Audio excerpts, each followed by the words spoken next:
ఈరోజు నేను ఒక ఉమ్మడి అభ్యర్థిగా Telugu Desam party, Janasena party, BJP party నుంచి నామినేషన్ వేయటం జరిగింది.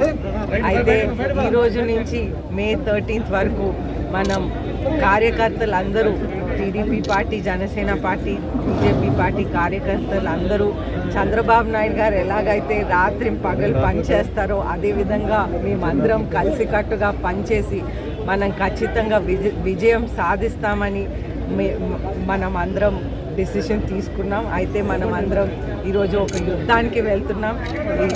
ఈ యుద్ధం ఒక రాముడి మధ్య, రావణాసుడి మధ్య జరుగుతున్న యుద్ధం.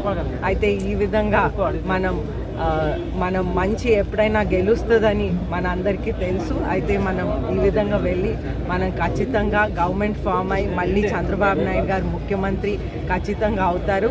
అలాగే నరేంద్ర మోదీ గారు మళ్ళీ ప్రైమ్ మినిస్టర్ అవుతారని మీ అందరి నేను కోరుకుంటూ సెలవు తీసుకుంటున్నాను.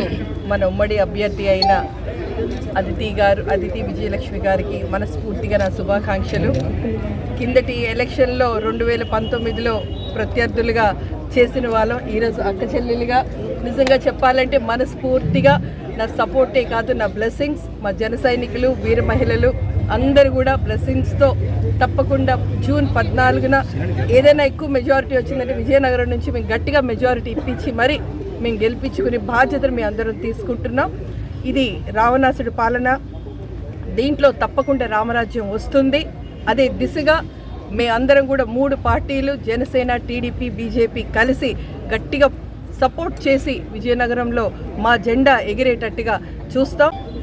ఈరోజు శ్రీ అశోక్ గజపతిరాజు గారి తనయ అదితి గజపతిరాజు గారు భారతీయ జనతా పార్టీ, జనసేన, అదేవిధంగా తెలుగుదేశం ఉమ్మడి అభ్యర్థిగా, ఎన్డీఏ అభ్యర్థిగా విజయనగరం నియోజకవర్గంలో నామినేషన్ దాఖలు చేయడం జరిగింది.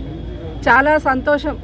ఎందుకంటే ఇవాళ ఒకటి యువత రాజకీయాల్లోకి రావటం, 2 ఏదైతే ప్రధానమంత్రి నరేంద్ర మోడీ గారు సపోర్ట్ చేస్తున్నటువంటి ఆ ఉమెన్ బిల్ ఏదైతే ఉందో, మహిళా రిజర్వేషన్కి ముందే మనకి విజయనగరంలో అదితి గజపతి గారు మనకి ఇక్కడ పోటీ చేయటం నిజంగా ఒక అక్కగా, ఒక చెల్లిగా ప్రతి ఒక్క మహిళ కూడా ఒక బాధ్యతగా తీసుకొని ఇవాళ 3 పార్టీల్లో ఉన్నటువంటి అందరూ కూడా కష్టపడి విజయనగరం నియోజకవర్గంలో ఉన్న మహిళలందరూ కూడా బాధ్యతగా తీసుకొని అదితి గజపతిరాజు గారిని గెలిపించాల్సిన బాధ్యత మనందరి మీద కూడా ఉంది.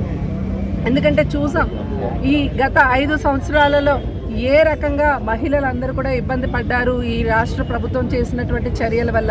గత 5 సంవత్సరాల్లో వివిధ వర్గాల వాళ్ళు అందరూ ఏ రకంగా ఇబ్బంది పడ్డారు ఈ రాష్ట్ర ప్రభుత్వం చేసినటువంటి చర్యల వల్ల.